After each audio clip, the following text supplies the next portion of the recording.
हट जे डोम जी से जीत जाई, के हट जे डोम जी से जीत जाई।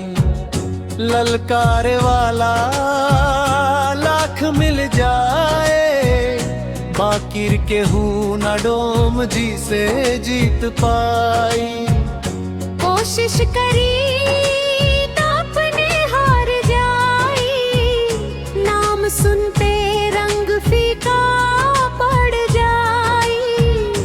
दुश्मन के चर्चा दुनिया से मिट जाई, के हट जे डोम जी से जीत जाई, के हट जे डोम जी से जीत जाई, के हट जे डोम जी से जीत जाई।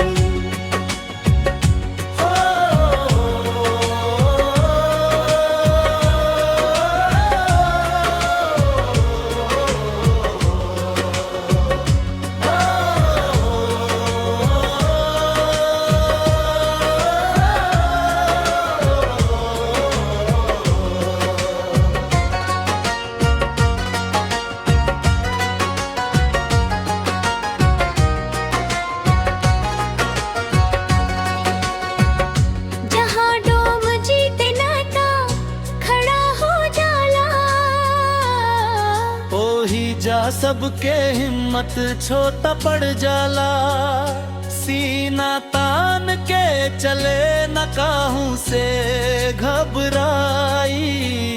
के हट जे डोम जी से जीत जाई, के हट जे डोम जी से जीत जाई, के हट जे डोम जी से जीत जाई।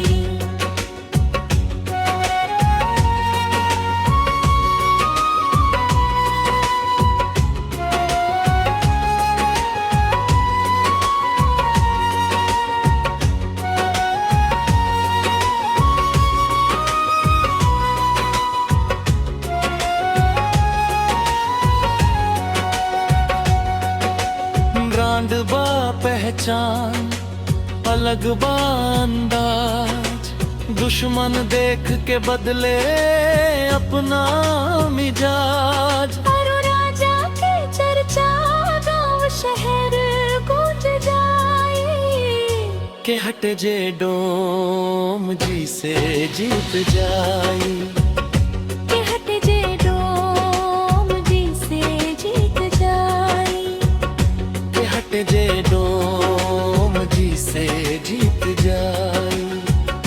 कोशिश करी तो अपने हार जाई, के हट जे डोम जी से जीत जाई।